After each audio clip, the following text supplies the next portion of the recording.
sebelum kita memulai pelajaran reguler itu sebenarnya pakai bahasa Arab, bahasa Inggris, Mas.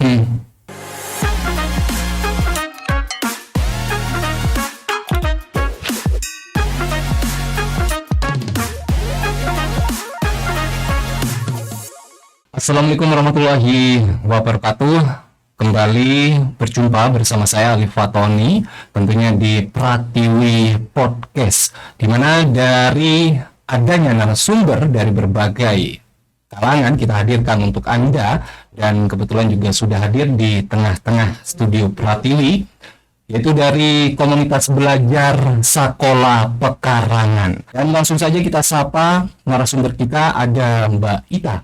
Selamat sore Mbak Ita. Selamat sore, Mas. Kabar baik? Alhamdulillah baik. Ini perjalanan gimana, lancar ya tadi ya? Alhamdulillah lancar. Dari rumah atau dari rumah? Di Pekalongan. Dengan Mas suami? Sama suami dan Dengan anak. suami. Iya. Lagi keluar ya? Lagi keluar. Oke.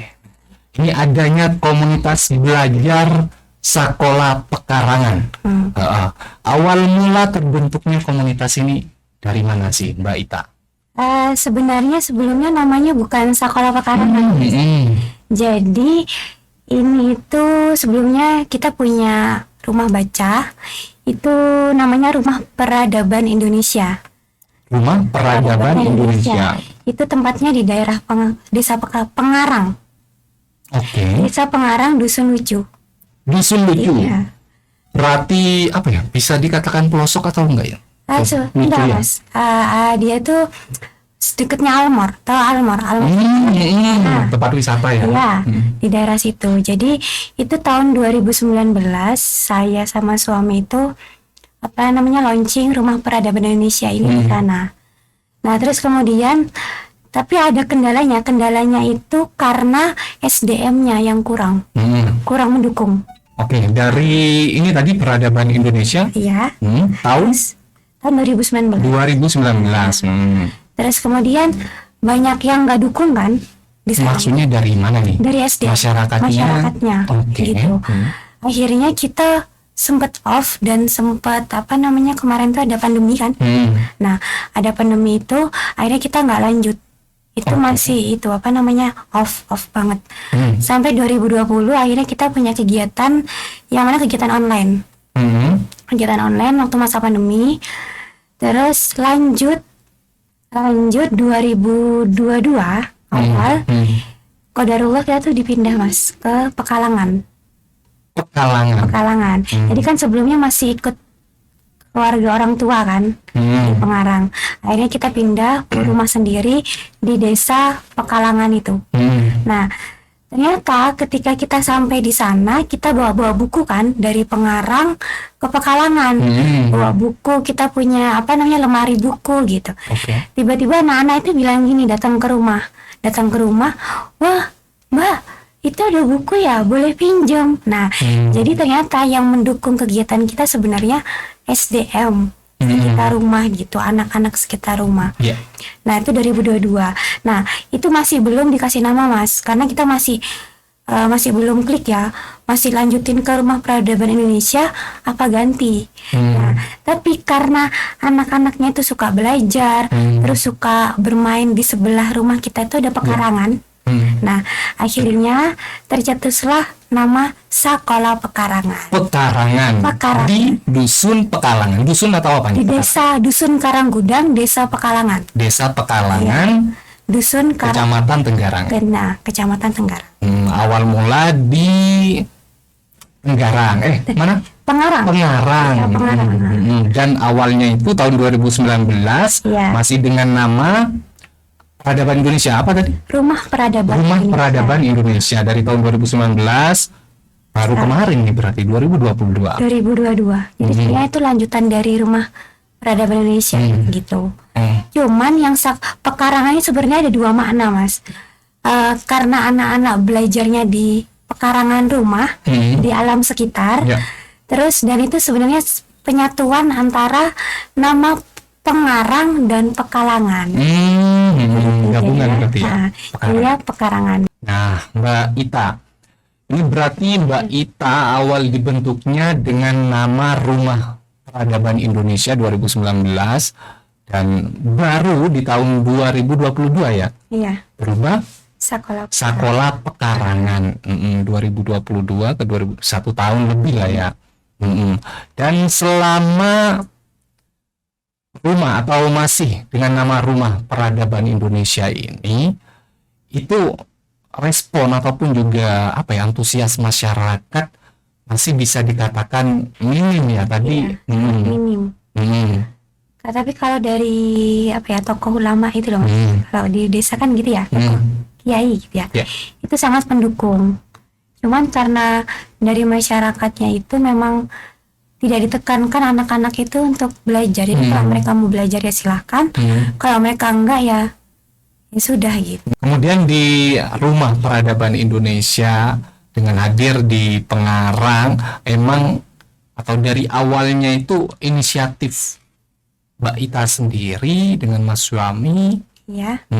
atau malah ada dukungan nih atau ada yang nunjuk nih, kamu harus ini bangun Rumah Peradaban Indonesia. Jadi sebenarnya tuh kita kan memang gini, nanti kalau kita pindah kita tetap buka rumah baca untuk anak-anak. Oh iya dah gitu, nanti kita buat kegiatan. Itu siapa tadi yang bilang? Saya Mas. Nah, terus kata suami iya kita harus lanjutkan perjuangan ini meskipun kita dipindahkan dimanapun tempatnya, itu harus dibuka gitu Mas. Itu kita harus buka untuk siapapun gitu kan, untuk rumah baca ini tuh nggak boleh mati gitu. Nah, terus kemudian akhirnya ketika pindah ada anak-anak kan belajar ke rumah, bilang ke kita, ayo Mbak buka madrasah. Iya, ayo Mbak buka madrasah gitu. Daripada kita jauh madrasah di sini, mending Mbak, saya kan Mbak Ita ya, Mbak Ita yang ngajar yang cewek, terus Om Holidi yang ngajar yang cowok gitu. Om Holidi ini siapa lagi nih? Oh ini tuh suami saya. Lucunya gini. Iya, saya itu dipanggil anak-anak itu Mbak. Suami saya dipanggil anak-anak itu Om gitu. Karena kan sesuai yang mereka ya, keinginan mereka kayak gitu. Nah akhirnya katanya mereka, ayo Mbak gitu. Katanya kita bilang sama-sama, gimana Mbak, mau nggak buka madrasah? Enggak, karena kita nggak boleh buka madrasah. Kita harus melengkapi pendidikan formal dan pendidikan informal. Nah, karena di musola itu ada TPQ Mas. Ya, kita ingin mendukung TPQ itu agar dijadikan madrasah. Ibtidaiyah gitu. Nah, terus yang di sebelah barat itu ada sekolah formal, SMP, SD. Kan jalannya kan pasti lewat. Kalau di belakang SMP Tenggarang 1 itu. Nah, terus akhirnya kita harus melengkapi mereka menjadi pendidikan alternatif untuk anak-anak. Akhirnya tercetuslah sekolah Pekarangan ini, pendidikan non formal. Nah, di sini kita itu mengajarkan tentang ini Mas, potensinya anak-anak. Iya. Jadi gini, kita tidak memberikan ruang dalam ruangan ruangan kelas gitu, atau antara guru dan murid saja, tapi lebih dari itu. Jadi di sekolah Pekarangan ini kita itu ada namanya gerakan literasi adventure. Gerakan literasi adventure ini kita belajar bersama anak-anak itu di luar, di alam sekitar. Kita melihat kalau dalam agama saya tuh ya Mas ya, di Islam itu alam sekitar itu adalah sekolah kehidupan. Alam semesta itu sekolah kehidupan. Jadi sebenarnya di sana kita tidak hanya mengaji tentang Al-Quran saja, tapi kita tuh mengaji alam karena kenapa? Allah itu menciptakan sesuatu di bumi ini, ya Mas. Itu bukan hanya sesuatu yang kontekstual saja, bukan hanya dibaca, tapi anak-anak itu harus bisa baca alam sekitar, bukan hanya baca buku saja. Nah, jadi akhirnya ketika kita keluar bersama anak-anak di alam sekitar gitu ya, kita ajak mereka ke sawah, ke sungai. Nah, di sungai itu kita kasih tahu ke anak-anak, ini loh namanya batu, ini loh namanya lava. Kenapa ada lava, kenapa ada batu, kenapa ada sungai, kenapa ada gunung, kenapa terciptanya gunung, kenapa ada pohon, terus dan lain sebagainya. Terus kemudian sampai kayak ini kayak misalkan anak-anak tuh kan gini ya, di namanya kan sekolah geologi itu Mas. Nah, geologi. Jadi di batu itu sebenarnya adalah buku untuk kita bisa membaca bumi. Kalau kita di sekolah kan hanya buku yang secara ini kan. Tapi kalau kita di luar, kita bisa membaca bumi, bahwasanya Allah tuh menciptakan batu itu bisa dibaca gitu Mas. Oke. Iya. Artinya penjabarannya batu ini bisa dibuat apa gitu. Dibuat apa, terus kita bisa tahu ini batu usianya berapa tahun usianya gitu. Terus kenapa terjadi adanya batu-batu di sungai itu? Mas tahu lava kan? Iya. Iya. Nah, lava itu kenapa ada lava di sini? Ternyata ini lava dari Gunung Raung, dari Ijen gitu. Nah, terus yang bisa mengalir ke sini, dan ini sudah ternyata terjadi letusan sebelumnya itu berapa juta tahun yang lalu. Nah, di situ kita akhirnya ngasih tahu ke anak-anak, gunung itu adalah pasaknya bumi. Ketika gunung itu tidak bergerak, ketika tidak ada gempa, berarti mati bumi ini. Jadi kita lebih mengajarkan lebih dalam. Tapi kalau di Al-Quran itu kan secara hanya dibaca, tapi kita nggak tahu dalamnya gitu Mas. Nah, di situ kita intinya ingin tahu anak-anak tuh bisa menerapkan apa yang ada dalam Al-Quran, tapi tidak dengan bahasa Al-Quran, nah tapi dengan bahasa penjabaran seperti itu gitu.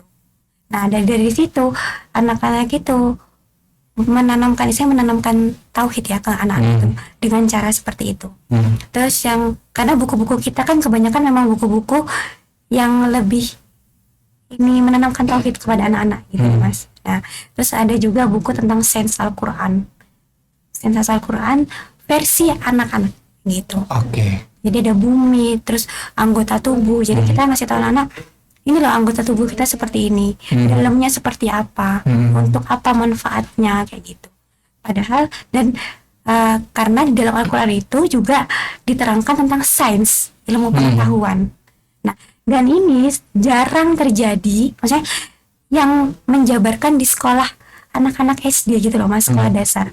Sedangkan penanaman pembelajaran terbaik untuk anak-anak itu di masa emasnya ya, masa bagusnya itu dari usia dia PAUD sampai usia 12 tahun. Nah, ketika anak udah 12 tahun itu sudah mandiri secara keilmuan, secara karakter, SMP dan SMA tidak akan merepotkan namanya orang tua, orang lain gitu.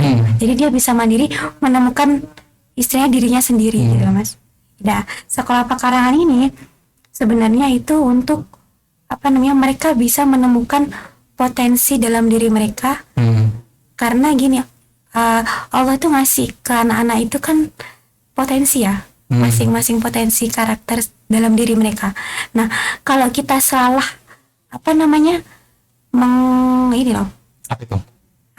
kalau bisa orang tua itu kan mendidik tapi tidak tahu arahnya kemana gitu. Kalau misalkan kita tidak mengarahkan dengan baik, itu akan salah. Nah, dan ketika anak udah usia 20 tahun, 30 tahun, itu banyak yang belum menemukan jati diri mereka sendiri. Sedangkan jati diri mereka itu harus ditemukan ketika anak-anak udah usia SMA. Mereka tuh harus sudah bisa menciptakan sesuatu. Bukan belajar, bukan masih belajar dalam secara tulisan, secara hanya baca saja. Itu ya, ini di Indonesia ini yang terjadi seperti itu Mas.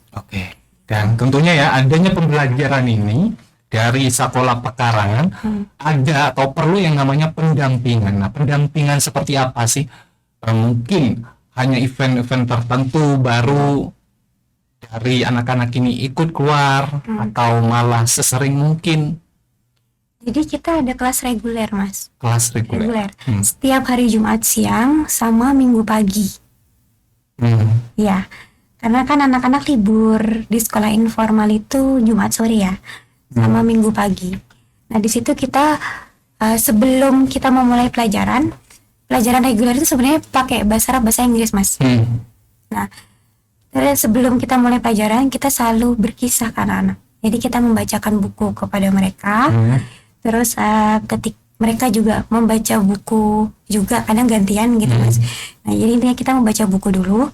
Terus setelah membaca buku, anak-anak kita ambilkan beberapa kata, kadang minimal 3 kata itu kita kasih tahu ke mereka, itu kita ajarkan mereka tuh pelajaran bahasa Arab bahasa Inggris.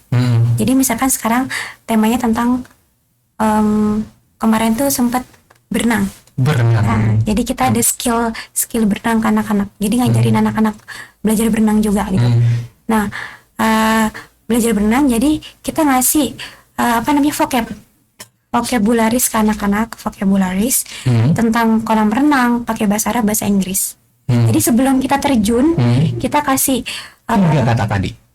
Iya, 3 minimal 3 vocabs, kayak misalkan apa bahasa Arabnya kolam renang, apa bahasa Arabnya renang, sama bahasa Inggrisnya kayak gitu. Yang ada dalam dalam kita, intinya kita menjelajah, kita harus punya bahasa yang lebih luas gitu loh Mas. Nah, kita menggunakan bahasa Arab bahasa Inggris. Terus habis itu sama kita berkisah.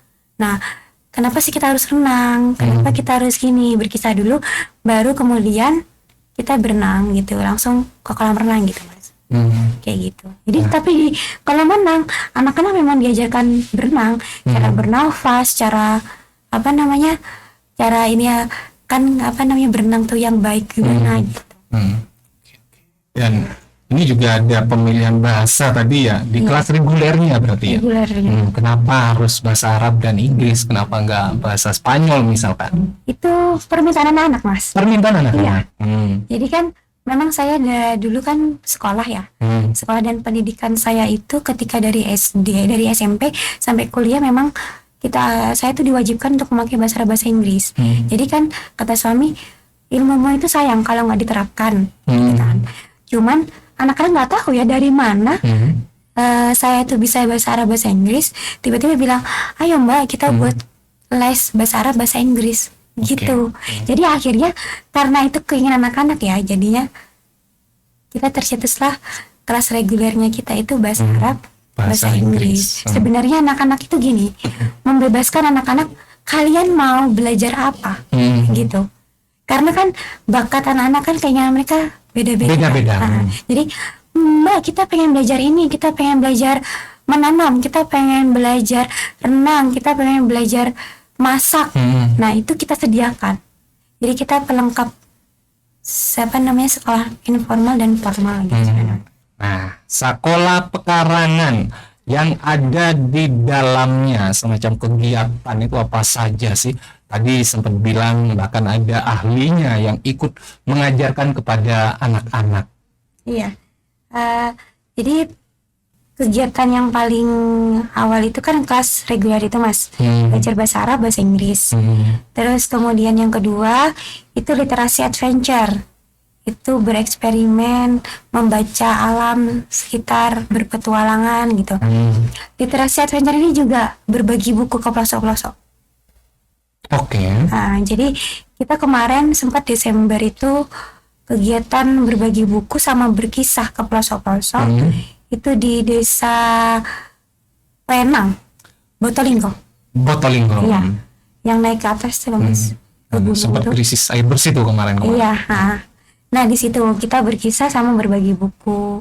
Buku ini siapa namanya? Buku yang premium itu, yang 1 paket ke sana gitu. Terus sama yang literasi adventure. Terus kedua itu ada read aloud. Read aloud itu membaca nyaring. Jadi membaca nyaring itu sebelum dan sesudah berkegiatan tuh kita membacakan nyaring kepada anak-anak, dan anak-anak juga membaca nyaring. Terus keempat itu belajar bersama ahli. Iya, jadi yang sudah ke tempat kami itu ada dosen STAI atau itu dosen bahasa Inggris yang dari awal memang mengajar bahasa Inggris secara relawan memang Mas di sana. Terus habis itu ada juga namanya Mas Firman, itu yang tadi kan dosen tuh namanya Mbak Dini, Miss Dini. Terus yang kedua itu Mas Firman, beliau ahli geologi. Nah sekarang S3 di ITB, sempat jadi dosen juga di Jember. Terus kemudian kemarin tuh kita datangkan ini ekoenzim, jadi ahli ekoenzim ke rumah.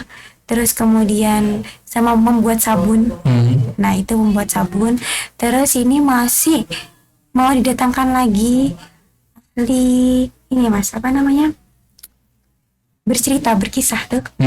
Jadi kan anak-anak tuh ada Ahli sejarah. bukan, mendongeng, storytelling, tapi lebih mendongeng. Lebih berdongeng gitu. Jadi ada murid kami itu Mas, anak sahabat kami ya, kita nggak pernah bilang murid tapi sahabat kami itu, dia 2 SD, namanya Hasna. Dia sudah pintar mendongeng pakai ini apa namanya, boneka.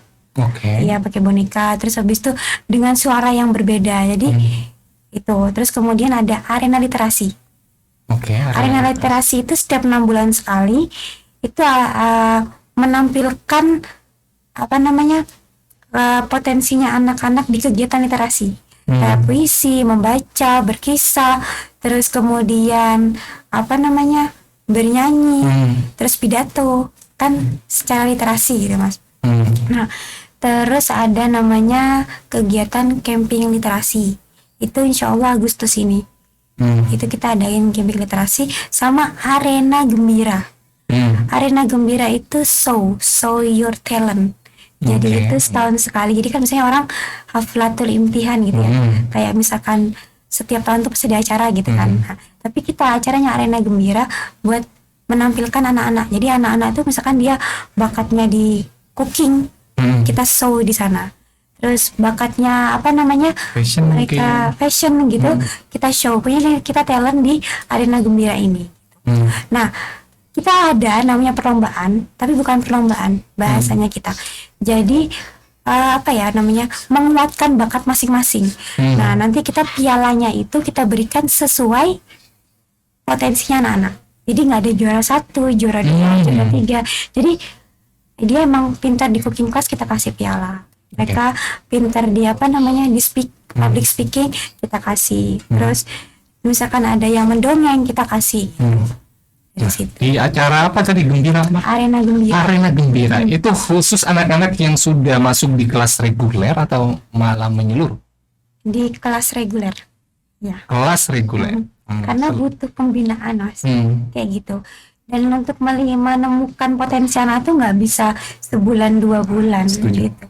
Dan kita harus interaksi terus sama mereka. Mereka tuh hampir tiap hari sebenarnya ke rumah Mas.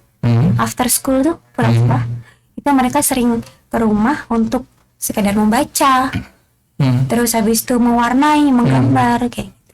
Rata-rata dari mereka yang datang memang dengan ya, maksud dengan apa ya, mungkin suruhan orang tua atau malah ada yang datang sendiri. Ini kan tanpa batas umur kan yang anak-anak. Iya. Dari mereka sendiri Mas. Jadi ini ceritanya tuh lucu ya.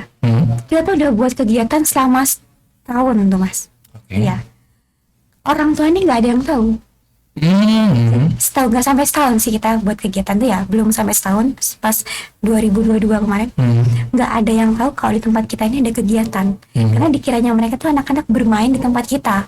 Terus istilahnya dijak kemana kan gitu-gitu ya. Nah, sama orang tua tuh diperbolehkan gitu.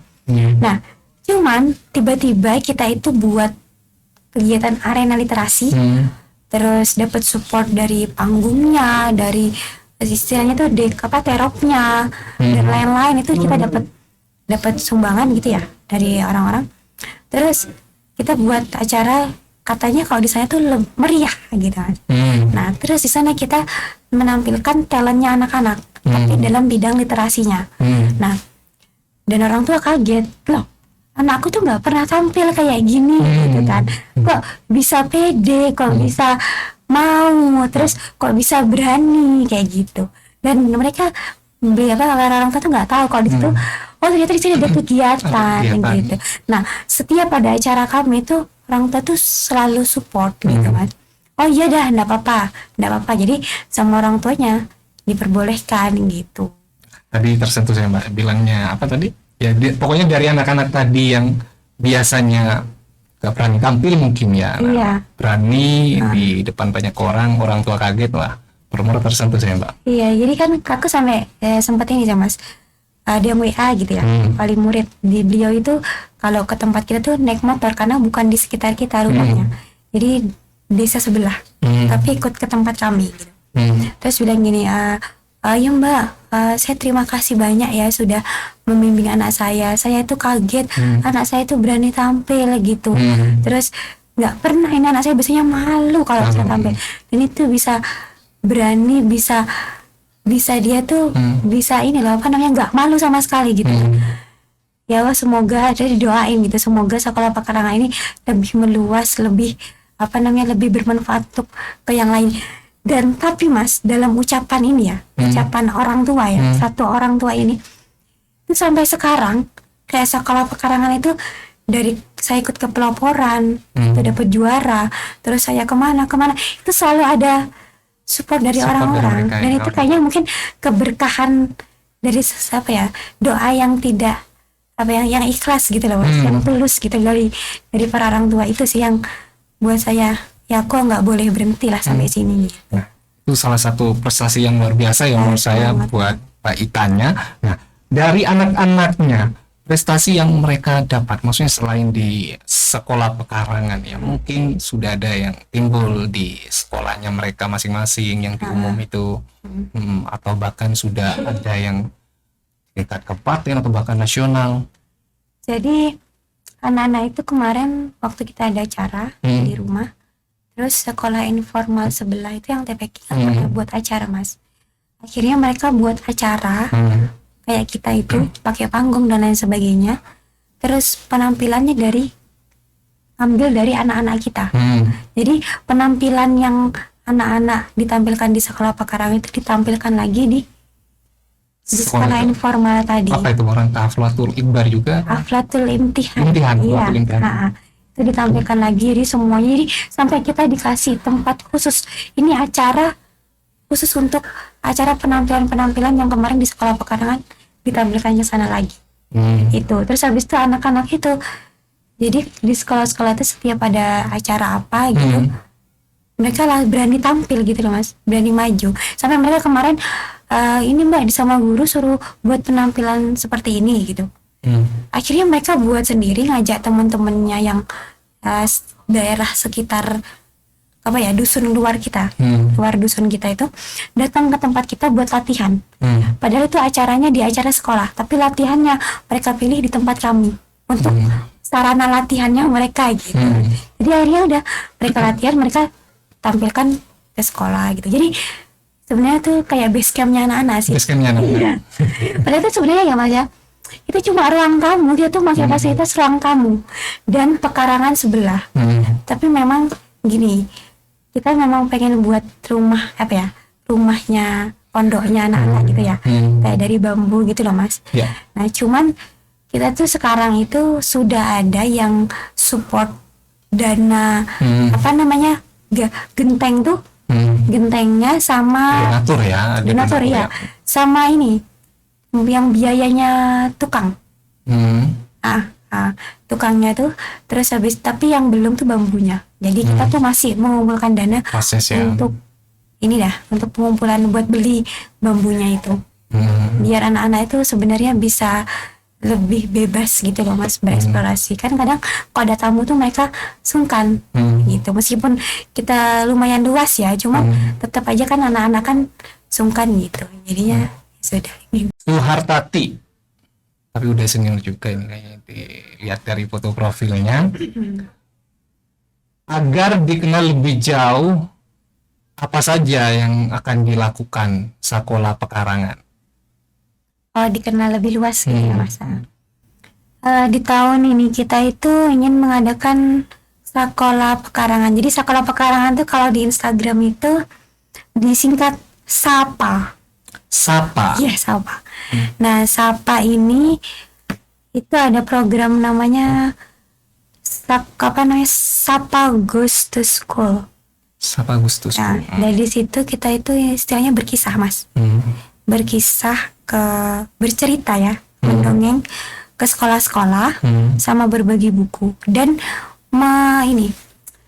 memperbaiki perpustakaan yang ada di sekolah-sekolah sebenarnya, bukan merevitalisasi itu, dan membuat pembinaan. Jadi supaya gimana kegiatan di rumah baca itu atau perpustakaan itu bisa hidup lagi gitu. Karena kalau kita buku itu hanya dipampak, Gak dibaca. iya, cuma dipinjem di ini, tanpa adanya kegiatan, itu nggak akan hidup namanya perpustakaan dan rumah baca, Mas. Tapi ketika kita di sana ada perpustakaan dan ada kegiatan, itu pasti sangat bermanfaat buku-buku tersebut. Seperti itu. Jadi ada aksi di dalamnya ya. Ada aksi. Jadi buku itu kan sebenarnya dibaca. Jadi kayak gini. Mendengar itu, kamu mendengar itu hanya diingat. Kan kita kalau mendengar cuma bisa ingat ya. Tapi ketika kita melihat, kita akan paham. Ya. Tapi ketika kita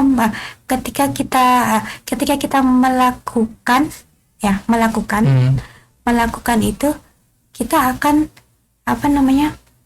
akan tahu gitu loh, Mas. Akan lebih ngerti gitu kan. Dan oh, kita menemukan sesuatu nih. Nah, tapi kalau misalkan kita